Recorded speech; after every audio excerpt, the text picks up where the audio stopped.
On a November night in 1987, in the mountain town of Flagstaff, Arizona, a 24-year-old college student was found outside her apartment, stabbed 20 times.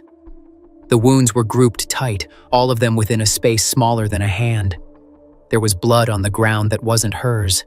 Somebody else bled at that scene. Detectives collected it, sealed it up, and put it in a storage room. In 1987, no lab in Arizona could tell them whose it was. That blood sat in a box for 38 years. Her name was Ina Claire Langstaff. She was born on January 19, 1963, in Phoenix.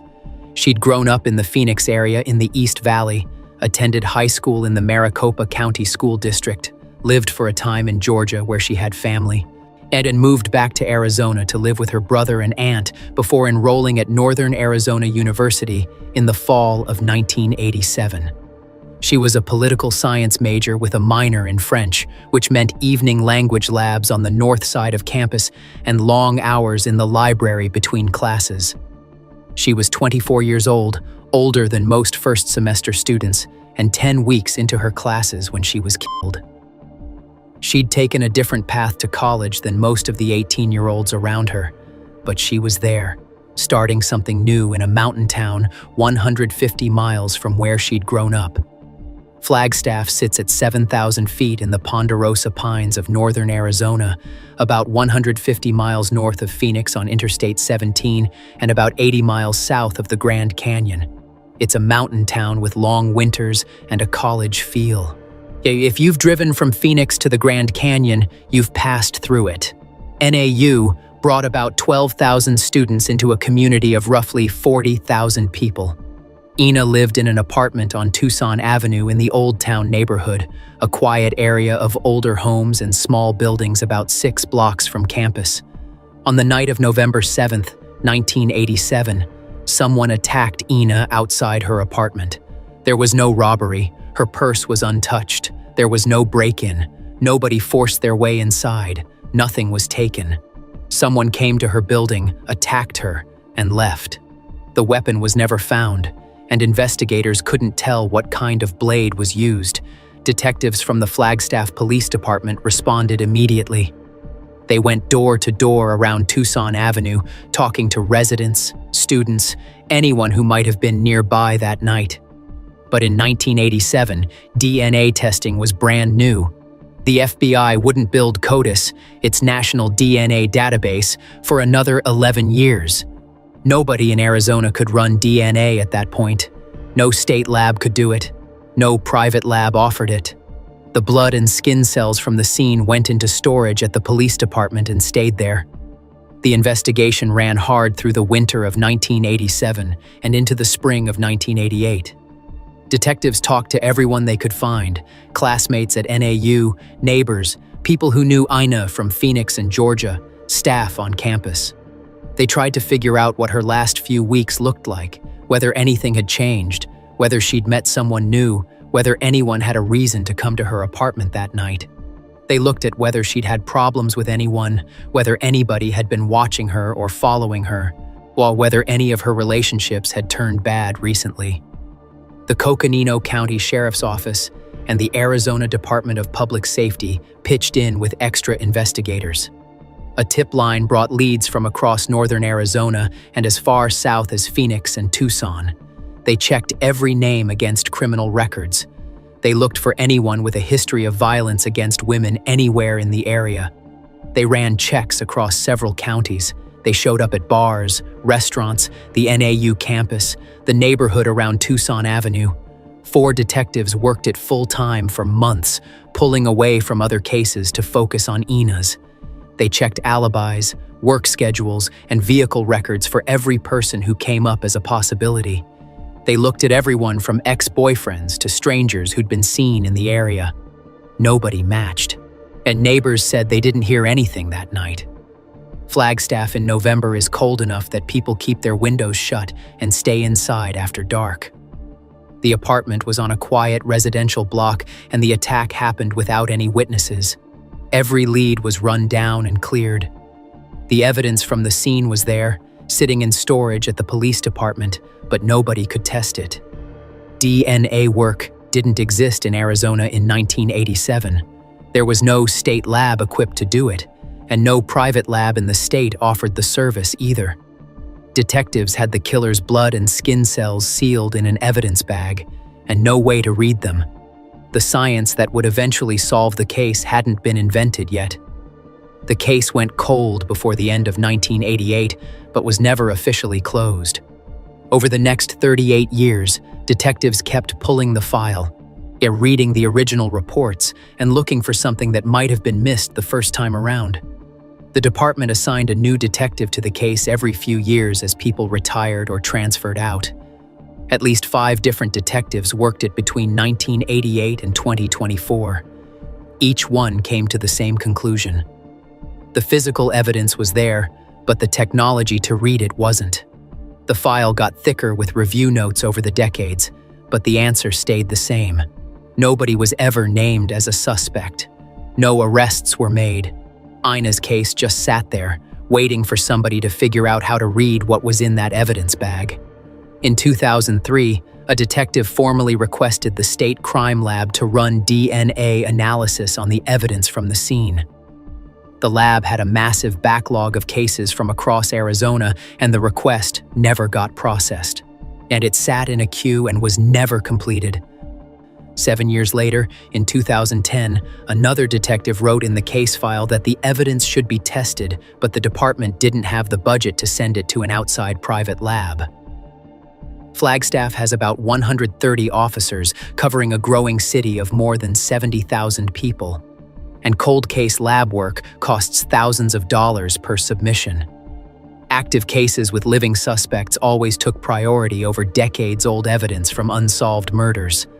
The blood from Ina's crime scene stayed in storage for another 15 years after that request. Ina's family waited. They never stopped pushing.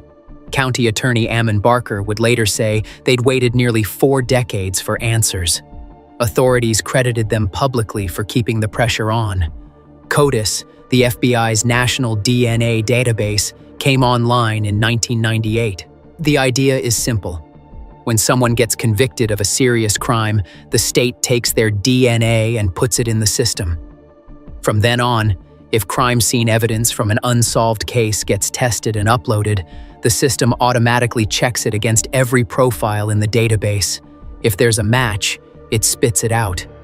By the 2020s, CODIS had millions of profiles from every state in the country. But it only works if both sides are there, the criminal's DNA and the crime scene DNA. You need both halves for the system to make a connection. In most cold cases, the problem is the killer's DNA isn't in the system. Maybe he was never caught for anything else. In Ina's case, it was the opposite. The killer's DNA was already in CODIS. It had been there since the late 1990s. The answer was sitting in the database the whole time. Flagstaff just couldn't get their evidence tested. The 2003 request never got done. The 2010 request never got funded. For 27 years, the match was right there with nobody on the other end to find it. 3 years after Ina's murder, on a night in June 1990, a man knocked on the door of a woman's apartment in Phoenix. He told her he needed to use her phone. She opened the door and let him in. Once inside, he punched her in the face and knocked her to the ground. He grabbed a barbecue fork from her kitchen counter and stabbed her repeatedly in the back and chest with it. Then, he picked up a kitchen knife and cut her throat. The whole thing lasted minutes. The woman was alone in her apartment. She'd opened the door to a stranger who asked for help, and he tried to kill her with her own kitchen tools. She was still alive when he left. She dragged herself across the floor of her apartment, leaving a trail of blood through the hallway, out the front door, and down the corridor to a neighbor's door. She was bleeding from stab wounds in her back and chest and a cut across her throat. The neighbor opened the door and called 911. Paramedics got there fast and rushed her to a Phoenix trauma center. Surgeons worked on the stab wounds and repaired the cut to her throat. She needed blood transfusions and multiple surgeries over several days. She was in the hospital for weeks. She came close to dying more than once during her recovery. But she made it. When she was well enough to talk to detectives, she told them exactly what happened and described the man who did it. She gave them enough to work with. Phoenix police found him and arrested him within days at a place on the west side of the city. He didn't run. He was still in Phoenix when they came for him. He was 27 years old. He'd been living in Phoenix doing construction work and odd jobs around the city. He had no prior convictions in Arizona, even though he'd been living in Flagstaff 3 years earlier when Ina was killed. Nobody connected him to the Flagstaff case. Nobody in Phoenix had any reason to look at an unsolved stabbing 150 miles north. The two cities are in different counties with different police departments and different case files. There was no link.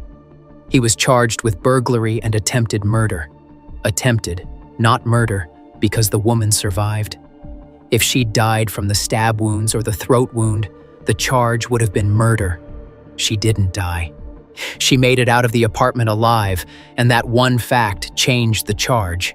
He was convicted and sentenced to 21 years in the Arizona prison system. He spent most of his time at a state prison near Florence, about 65 miles southeast of Phoenix. While he was locked up, the state took his DNA. Arizona started collecting DNA from convicted felons in the mid-1990s, and his profile went into CODIS after the database launched in 1998. From that point on, his genetic information was sitting in a federal database, waiting to be matched against crime scene evidence from anywhere in the country. All someone had to do was test the evidence from Flagstaff and upload it. Nobody did, not for another 27 years. He served the full 21 years and got out. But he didn't stop. In 2010, he went back to prison for forgery and aggravated assault. He got out again. In 2018, he went back again for unlawful imprisonment and criminal trespass. He kept getting locked up for different things and kept getting released. Each conviction added to a record that stretched back decades. His DNA stayed in CODIS through all of it. By the mid-2020s, he was living in Glendale, just west of Phoenix. He was 62 years old. He'd been in and out of prison for 35 years. His DNA had been in CODIS for more than 25 of them. The whole time, the evidence from Ina's case sat in a storage room in Flagstaff, untested. Both attacks looked the same. A man showing up at a woman's apartment and stabbing her in the chest and back at close range. Both victims were women in their 20s living alone.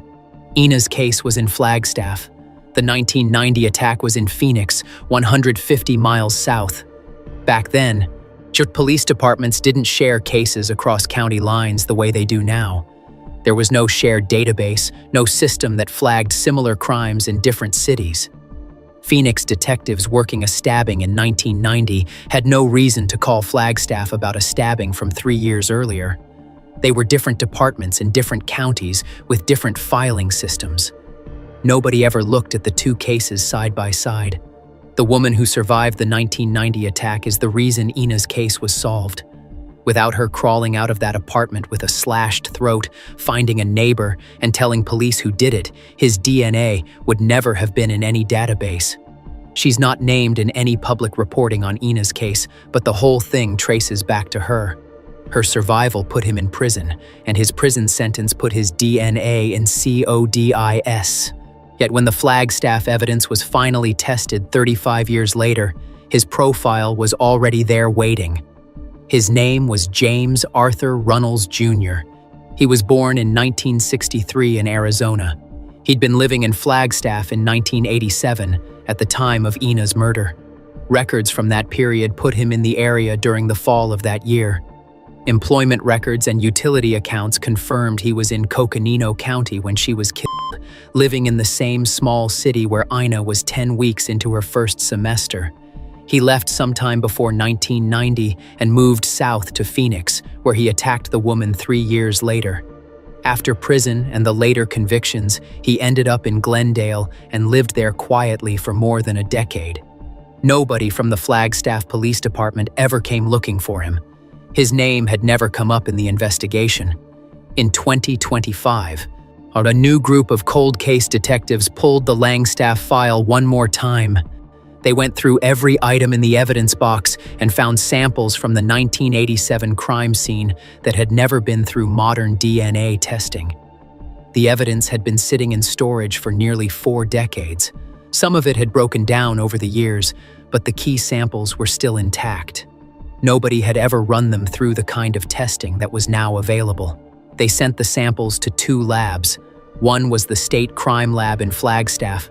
The other was Bode Technology, a private DNA firm in Virginia that specializes in pulling profiles from old evidence. The department had to fight for the budget.